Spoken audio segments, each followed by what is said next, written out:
Hey everyone, and thanks for joining another Ready to Ride Pilates for Horse Rider session. Although this session will be good for anybody who wants to have a go at Pilates, doesn't matter whether you're riding horses or not. We are going to be introducing the concept of multitasking, which is really important concept to have well embedded in your brain when you're riding horses. So often we have got both arms doing something different, both legs doing something different, and it's as challenging for the brain as it is for the body. So these exercises today are easy exercises to really start getting you thinking about how to use your body in that way. We're going to start off in standing, we'll do some in lying, but finish off in standing again.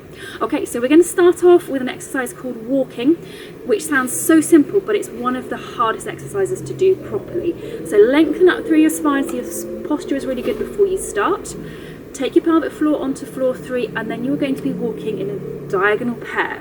So opposite arms and legs are on the move, and I want you to start thinking about keeping those imaginary ropes running between your ribs and pelvis, so keeping them strong, not fixed and tight, but just strong, so that you are not, as you go forwards, allowing your ribs and your tummy to pop forwards. So you want to just keep yourself nicely anchored in the middle.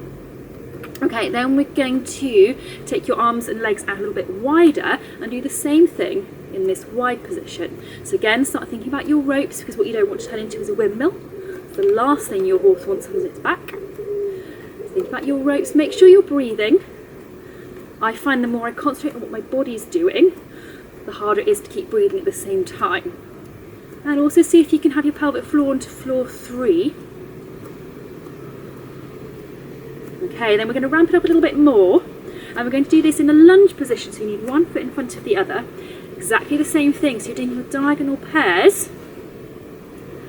This time your ropes become even more important as you come into the forward part of the walking, because that's when you get a real tendency for your ribs to pop forwards again. So thinking ribs, or ropes rather, from ribs to pelvis, pelvic floor, and checking that your pelvic headlights are moving forwards and backwards and not side to side going around a corner. We'll swap, do the same thing the other way. Most people find that one side, one diagonal position is easier than the other, just like your horse. So if you can work on making sure your balance and coordination is as good on both diagonals, you're well away. So think ropes, breathing, pelvic floor, and headlights. Okay, right, bring your feet back underneath you, and we're going to go into some squats now. So arms across your chest, check shoulders are stacked over your headlights, pelvic floor onto floor 3, and into a squat. Nice and simple. Then add in a turn from side to side, come back up. So into the squat, turn, turn. Okay, so this seems really easy, yeah? Okay, what you're checking now is that your headlights are staying to the front, that your knees are staying over your second and third toes, and your shoulders are level. How many of us collapse to one side when we're on the horse? Hands up, I think it's all of us, we have a tendency. So you want to make sure that you can practice moving equally through your upper body both ways, whilst keeping your lower body absolutely still. Otherwise, every time you go to put a leg on, you're going to collapse through your upper body, or every time you want to turn your shoulders, you're going to do something else weird, maybe your leg joins in too. Last one. Okay, we're now going to come down into lying, so we will go down through a roll down, because I think that's a really nice way of bringing yourself comfortably down into a lying position. So hands onto the front of your thighs, chin onto your chest, slide your hands down, curling up nice and tight through the whole of your spine. Pause the bottom for a breath in, you might want your knees to be soft, that's absolutely fine. Breathe out, slide your hands back up, tuck down with your bottom, and uncurl right up to the top of your neck. And again, chin onto your chest, and this time focus on moving every single vertebrae one at a time until you get right down to the base of your spine. Another breath in, breathe out, slide your hands back up, tuck down with your bottom, and focus on stacking each vertebrae one at a time until you get to the very top. We're going to do one last go. Chin in, and again slide your hands down, curling up nice and tight once again. Really mobilise through the whole of your spine. Okay, then we're going to go down onto your mat, and we're going to go down onto your back, and we're going to do an exercise called the double leg stretch, which is a bit strange because actually it's called the double leg stretch because it involves your arms. We're going to start off just with the legs and then we will add in the arms. You want a neutral pelvis position, so you shouldn't be trying to flatten your back into your mat.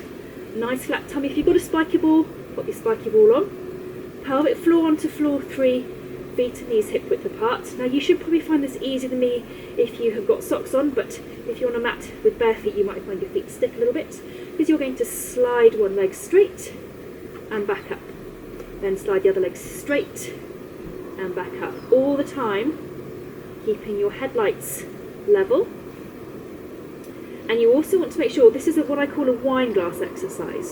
So that means that the leg that isn't moving stays absolutely still. You want to imagine it's got a wine glass on it, and you want that wine glass to be full at the end of the exercise. You also need to think about your ropes, so that as you straighten the leg you don't find yourself arching upwards. This bit wants to stay still as each leg moves. Now we're going to add in your arms. So arms up, and as you do the leg you're going to do a half circle as the leg goes out, and a half circle as the leg comes back in. So half circle out, half circle in, half circle out, half circle in. So you're still thinking pelvic floor, level headlights, wine glass and ropes, but now you're working your arms as well as your legs. This is such a great exercise for really challenging what's happening at all the different levels of your body. Make sure you're still breathing. It's definitely one of those where it's easy to start bracing. But if you're bracing through your diaphragm, you're going to be tense through your whole body, and you're not going to be breathing to your maximum capacity, which is not great for your horse. One more with each leg. Okay, then bring your arms back down. Check you're in your neutral position. If you've got your spiky ball still in position, that's absolutely brilliant. And we are going to move on to an exercise called the shoulder bridge. And I will go through the basic part of the shoulder bridge, then we'll add in your arms as well. So to start off with, actually if you've got a spiky ball, take it off for this one, and also make sure you haven't got a headrest for this one. You are going to roll your pelvis back, so you imprint your low back into the mat, and then peel up one vertebra at a time until you get to the top of your shoulder bridge. Straightish line from shoulders, hips to knees. Make sure you're nice relaxed breathing at the top, and then come back down again one vertebra at a time, head for your imprint, and then flatten out. Pelvic floor, roll back into the imprint, peel up. Check you can breathe at the top, and then come back down again one vertebra at a time. If you are finding that you're getting a bit crampy in your hamstrings, just shuffle your feet a little bit closer to your bottom. We're now going to make this a little bit harder and add in your arms once again. So hands pointing up to the ceiling, and this time I'm probably going to hit my apple tree, but hopefully you've got a bit more space than me. Pelvic floor, then roll back and take your arms over your head as you go up into your bridge, and then bring them back down or back to the ceiling as you bring your bridge back down. So imprint, roll back as the arms go over your head, roll back down, head for your imprint as the hands come up to the ceiling. Okay, so what you are trying to do now is still keep the quality of that movement through your spine, feeling maybe that you're lifting your spine as if it was a string of pearls or a bicycle chain. Still keeping your pelvic floor onto floor 3, keeping your knees hip width apart, but keeping hold of those ropes between ribs and pelvis, so that as you get to the top and your arms are over your head, you don't then find that you're moving way too much through that mid part of your spine, mid part of your tummy. And also you're watching your hands and making sure that your hands stay level. If you think about what's happening when you're riding, you want your hands to be level. You don't want one hand to be drifting, doing all sorts of crazy things. You want them to be level and soft. One more of this one. Okay, and then we're going to bring your arms back down again, and we're going to combine two exercises. I'm going to demonstrate them both first, and then we will combine them. You've got a spiky ball, pop it back in position. Check your headlights. If you haven't got a spiky ball, you can always use your hands onto your headlights. Pelvic floor onto floor 3, feet and knees hip width apart. And the first exercise is your scissors. So you're bringing one leg up to tabletop and back down again, keeping the knee at 90 degrees.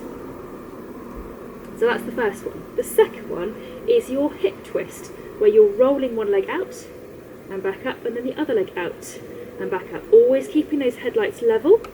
Again, this is a wine glass exercise, so the leg that isn't moving stays still. Think about your ropes, pelvic floor and breathing. We are now going to combine these exercises, and this is a real brain challenge, so I hope I don't get it wrong. So before you start, ropes, headlights, pelvic floor.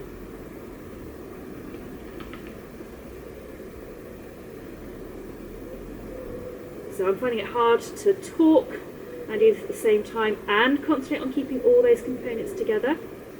But I think this is a really good representation of the sorts of things that will happen when you're on the horse. Counter transitions, so if you're doing things like flying changes, your legs are going to be doing quite different movements, quite different positions. You've really got to have that coordination, but without losing the quality of the movement, or quality of your control rather, through the middle of your body. We'll do one more with each direction. Okay, good job. Right, let's bring you up into sitting, and then we're going to come up into standing for one last exercise, which I think is possibly my favourite multitasking exercise of all time, and it's called the foot series. So we are going to do this on 2 legs today because that's the easy version, but in future sessions we will be making this a little bit harder. So again, before you start, check your shoulders above your headlights, pelvic floor is onto floor 3, relaxed breathing, relaxed shoulders, then up onto your toes, bend your knees, drop your heels and straighten. Onto your toes, bend your knees, drop your heels, straighten. Onto your toes, bend your knees, drop your heels, straighten. Keep going, doing a few more of this one.